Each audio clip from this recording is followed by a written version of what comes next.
Hello guys, good morning. Welcome to my YouTube channel Learn English with Pradeep. I am Pradeep Kumar Kushwaha. Guys, आज के इस video में हम UP board 11th class prose का first lesson my struggle for an education का explanation का second part का अध्ययन करेंगे. इसके पहले मैंने फर्स्ट पार्ट में इस लेसन के 3 or 4 पैसेजेस का एक्सप्लेनेशन किया था और इस पार्ट में मैं लास्ट के पैसेज का एक्सप्लेनेशन करूंगा गाइस. तो वीडियो बहुत ही महत्वपूर्ण है, वीडियो को पूरा वॉच करिएगा guys. Okay guys, let's start the video of the day. Guys, अगर आपको वीडियो पसंद आए तो वीडियो को लाइक और शेयर करें तथा चैनल को सब्सक्राइब करें और बेल आइकॉन प्रेस करें जिससे कि नई नई वीडियोस का नोटिफिकेशन आपको मिलता रहे.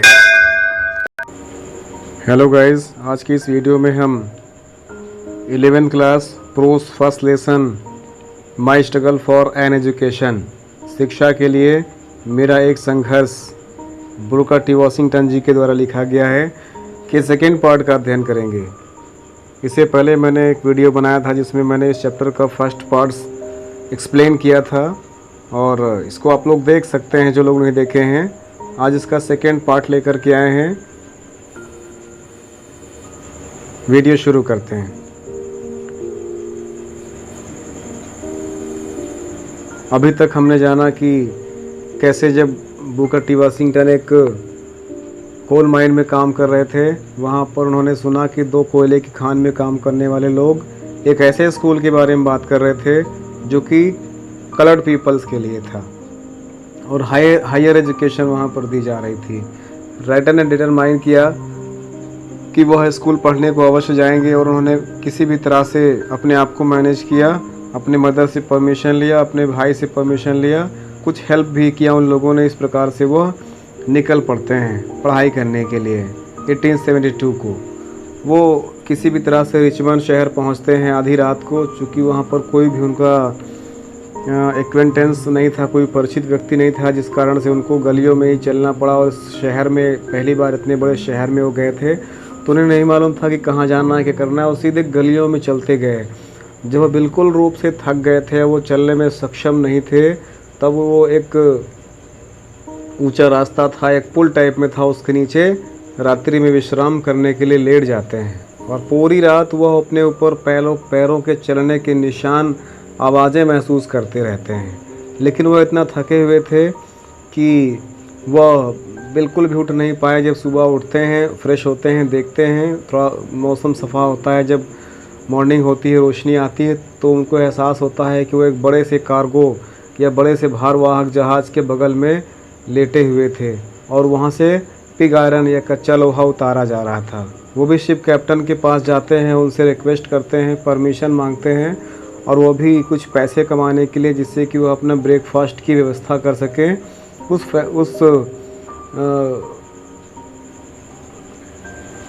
भारवाहक जहाज़ में काम करते हैं. और इस प्रकार से उनको ब्रेकफास्ट की व्यवस्था होती है.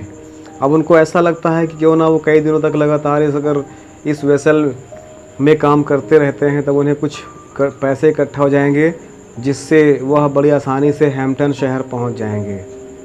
अब आगे देखते हैं.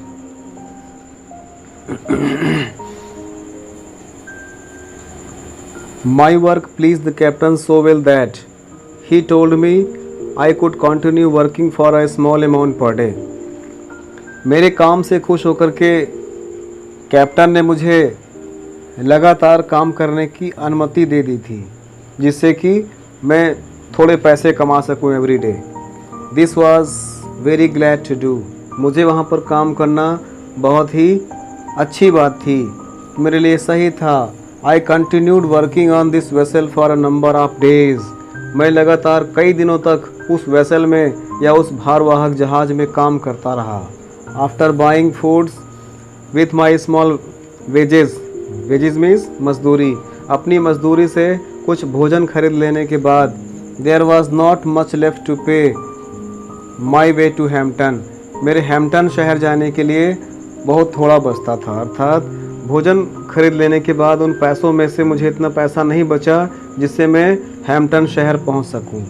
इन order to economize every way possible, और इसीलिए हर संभव तरीके से मैं पैसे बचाने के लिए तरीके सोचता रहा। और I continued to sleep under the sidewalk, और मैं गली के जहाँ पर पहले दिन सोया था उसी साइड वॉक में मैं सोता रहा, जिससे कि मैं कुछ पैसे बचा सकूं। मेरे पास कुछ पैसे थे जिससे मैं चाहता तो लॉजिंग में कुछ कमरे किराए पे ले सकता था, लेकिन मैंने ऐसा नहीं किया। मैंने उन पैसों से अपनी मजदूरी से सिर्फ भोजन की व्यवस्था की, साथ में कुछ पैसे बचाने के लिए मैं वही गली के किनारे पुल के नीचे ही पर डे विश्राम करता रहा।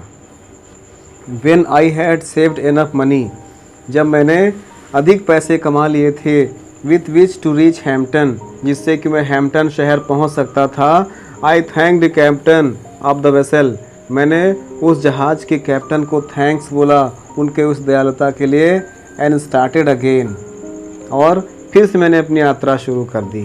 कहते हैं without any unusual occurrence, बिना किसी बाधा के, occurrence मीन्स घटना, बिना किसी अनावश्यक या अकारण घटना के मैं आई रीच्ड हैम्पटन, मैं हैम्पटन शहर पहुंच गया।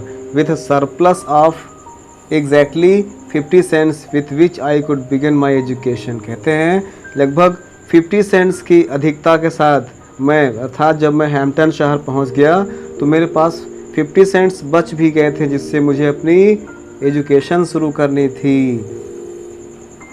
This the first sight of the large 3 storage brick, कहते हैं वह पहले नज़र में मुझे वह ब्रिक, ईंटों से बनी हुई 3 मंजिला building, seems to have rewarded me, मुझे उपहार देती हुई प्रतीत हो रही थी।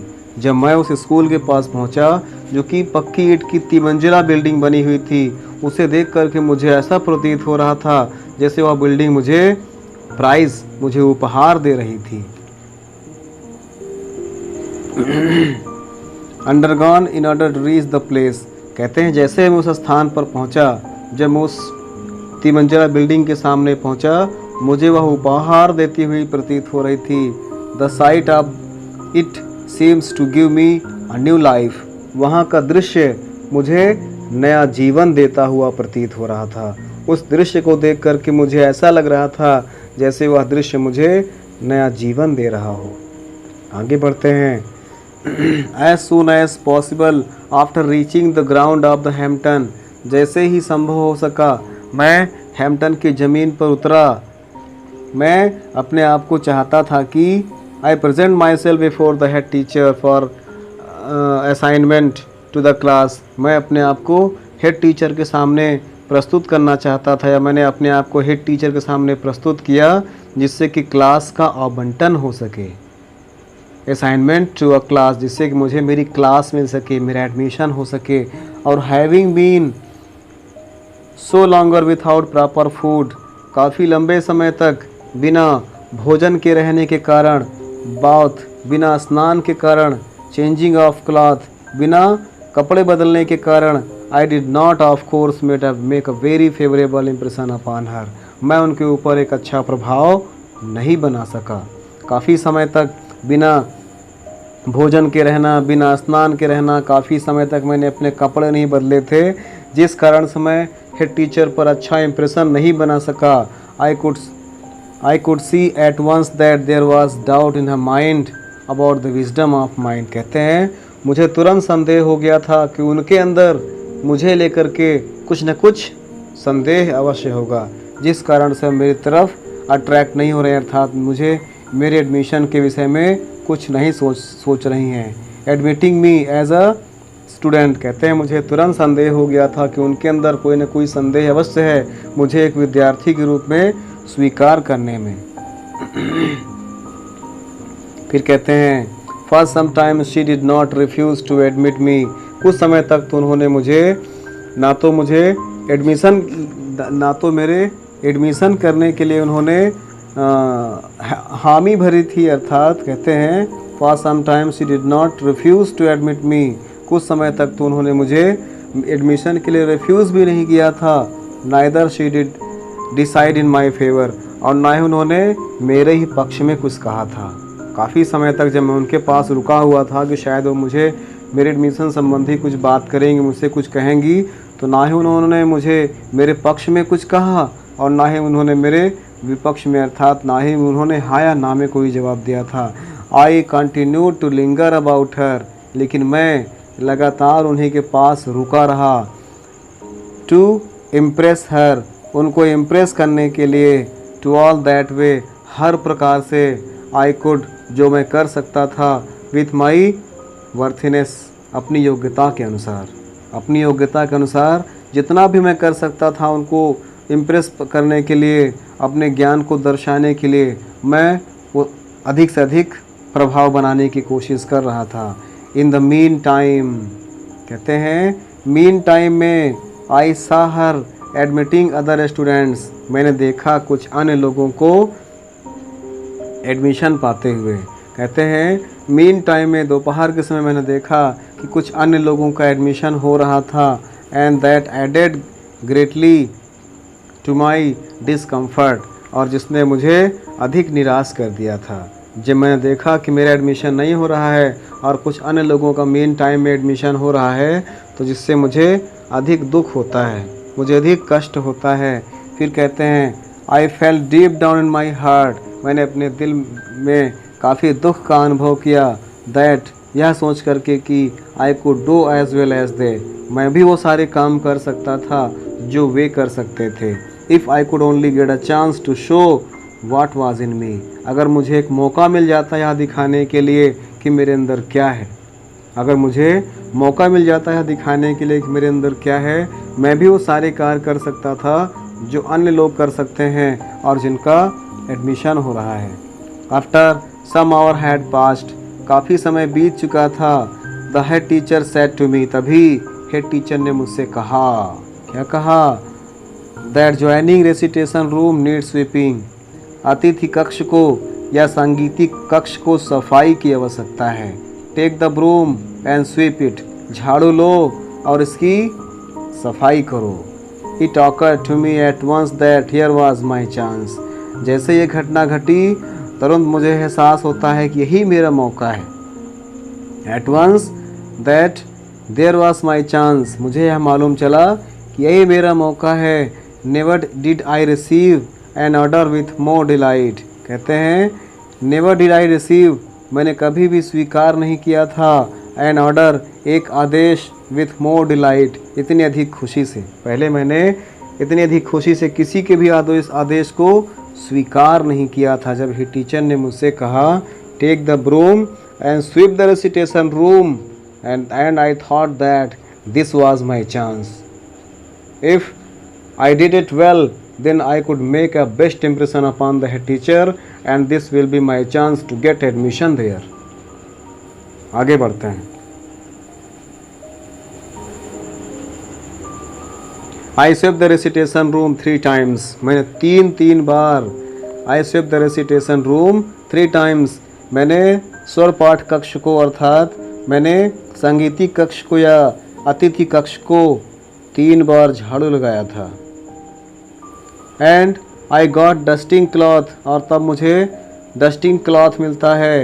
एंड डस्टेड इट 4 टाइम्स, और मैंने इसको 4 बार पोछा लगाया। All the wood work round the walls, all the wood work, लकड़ी के सभी सामान को, राउंड द वॉल्स, दीवार के चारों तरफ, एवरी बेंचेस, प्रत्येक बेंच में, टेबल्स, डेस्क में, टेबल में, एंड वेंट ओवर 4 टाइम्स, मैं इन सब में 4 बार सफाई किया। विथ माई डस्टिंग क्लॉथ्स, अपने डस्टिंग क्लॉथ से मैंने टेबल को, बेंच को, डेस्क को, दीवार को, कोनों को, सभी को लगभग 4 बार कपड़े से साफ़ किया। और besides every piece of furniture had been moved, और मैंने हर फर्नीचर्स को हटा करके साफ़ किया। एवरी क्लोसेट, प्रत्येक कोनों को, एवरी कॉर्नर, प्रत्येक किनारों को, इन द रूम, उन कमरों में, बीन थ्रोली क्लीन, पूर्ण रूप से साफ़ किया। मैंने कमरे को इस प्रकार से मूव करके जितने भी उसमें फर्नीचर्स थे सबको हटा करके 4 बार पोछा लगाया कपड़े से। I had the feelings that in a large measure my future depended upon the impression, मुझे मालूम था कि मेरा पूर्ण फ्यूचर मेरे कार्य के इम्प्रेशन पर डिपेंड करता था। I made up the teacher, जो मुझे उन टीचर पर बनाना था, in the cleaning of that room, उस रूम की सफाई करके, उस रूम की सफाई करके मुझे हेड टीचर पर जो इम्प्रेशन बनाना था, वही इम्प्रेशन मेरे जीवन का भविष्य निर्धारित कर सकता था। When I was through, I reported it to the head teacher. जब मुझे लगा था कि मैंने कमरे की सफाई कर ली है, तो मैंने इसकी सूचना हेड टीचर को दे दिया। She was a Yankee women, वह एक यंकी वुमेन थी। यंकी में से एक प्रकार से होता है अ white person living in the north east state of USA, अर्थात एक होशियार महिला, वो समझदार महिला थी, शिक्षित महिला थी। और who knew just where to look for dust, उन्हें मालूम था कि डस्ट कहाँ होता है, धूल कहाँ हो सकती है। She went into the room, वह कमरे में गई। इंस्पेक्टेड द फ्लोर एंड क्लोसेट्स, वह फर्श को और किनारों को इंस्पेक्ट करती हैं, निरीक्षण करती हैं। देन शी टूक हर हैंडकरचीफ, और तब वह अपना हैंडकरचीफ निकालती हैं, रुमाल निकालती हैं। And rubbed it on the wood work about the walls, तब लकड़ी के सामान में दीवार के चारों तरफ। And over the table and benches, table और बेंच पर अपने हैंडकरचीफ या रुमाल को रगड़ती हैं। लकड़ी के सामान में रगड़ती हैं अपने रुमाल को, दीवार पे रगड़ती हैं, टेबल और बेंच पर भी अपने रुमाल को रगड़ती हैं। When she was unable to find one bit of dirt on floor or particle of dust on any of the furniture, she quite remarked, कहते हैं कि when she was unable to find a bit of dirt on the floor, जब वह floor पर धूल का एक भी कण नहीं पाती हैं, और particle of dust on any part of furniture, या फर्नीचर के किसी भी हिस्से में धूल का एक भी टुकड़ा नहीं पाती हैं, तो she quite remarked, उन्होंने तुरंत मुझसे कहा, I guess you will do to enter in this institution, हमें लगता है कि आप इस इंस्टीट्यूशन में इंटर कर सकते हैं, हमें लगता है कि इस इंस्टीट्यूशन में आपका एडमिशन हो जाना चाहिए। यही तो सुनना चाहते थे लेखक, यही तो सुनना चाहते थे वो। इसी कारण से वो बार बार टीचर के पास थे कि उन्हें कुछ काम मिल जाए जिससे कि वो टीचर को इम्प्रेस करे और उनका एडमिशन हो सके। अब देखिए क्या होता है। Last paragraph of this lesson कहते हैं, I was one of the happiest soul, कहते हैं I was one of the happiest soul on earth, उस समय मैं धरती की सबसे प्रसन्न आत्मा था। आई वॉज, मैं था, one of the happiest soul, प्रसन्न आत्माओं में से एक, ऑन अर्थ, धरती पर, अर्थात उस समय मैं धरती पर प्रसन्न आत्माओं में से एक था। The sweeping of that room was my college examination, the sweeping, सफाई करना, ऑफ दैट रूम, उस कमरे का, वॉज माई कॉलेज एग्जामिनेशन, मेरा कॉलेज एग्जामिनेशन था, अर्थात एंट्रेंस एग्ज़ाम था। I have passed several examination since then, तब से मैंने बहुत से एग्ज़ाम पास किए। But I have always felt, लेकिन मैंने हमेशा महसूस किया है, this was the best one I ever passed, यह उन सभी एग्ज़ाम में से एक अच्छा एग्ज़ाम था जिसे मैंने पास किया था, जो मेरा एंट्रेंस एग्ज़ाम था। कहते हैं तब से लेकर अब तक मैंने बहुत से एग्ज़ाम दिए थे, लेकिन वह भी उन अच्छे एग्ज़ाम्स में से एक था जिसे मैंने कमरे की सफाई के रूप में एंट्रेंस एग्ज़ाम दिया था, हेड टीचर को इम्प्रेस किया था, और जिस कारण से मुझे उस कॉलेज में एडमिशन मिला था, और जिसका नतीजा रहा है कि मैं जीवन में सफल हुआ हूँ और एक लेखक बना हूँ। तो गाइस, हमने पढ़ा यहाँ पर माई स्ट्रगल फॉर एन एजुकेशन, कितना इंस्पायरेबल और मोटिवेटिव स्टोरी है। किसी की सफलता के लिए उसका बेस बहुत मायने नहीं रखता है, हम किस स्थिति में हैं यह हम पर निर्भर करता है, और हम उस स्थिति से कैसे निकल के आगे बढ़ते हैं ये हम पर निर्भर करता है। कहते हैं कि आप मेहनत करते रहिए, आप अपने लक्ष्य को अपने दिमाग में रखिए, और लक्ष्य को केंद्रित करके आप लक्ष्य को प्राप्त करने के लिए हार्ड वर्क करते रहिए। और जैसे जैसे आप हार्ड वर्क करते जाएंगे, आपको लगेगा कि आपका लक्ष्य आपके नज़दीक आता जा रहा है, और एक दिन उसे बड़ी आसानी से आप प्राप्त कर लोगे। तो गाइज़, ये था इसका एक्सप्लेनेशन। कुछ मोस्ट इम्पॉर्टेंट मीनिंग्स भी मैंने यहाँ पर रख दी है। आप इसका स्क्रीनशॉट ले सकते हैं और इसको अपनी फेयर कॉपी में नोट डाउन कर लीजिएगा।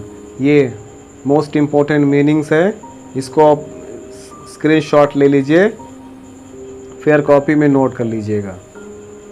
तो गाइज़ ये वीडियो अभी तक के लिए इनफ है, इसको वॉच करिएगा, 2-3 बार वॉच करिए तो आपको कुछ जो मीनिंग्स भी क्लियर हो जाएंगी, साथ में इसका स्टोरी भी आपको समझ में आएगा। तो अभी तक के लिए गाइज़ थैंक यू, जय हिंद।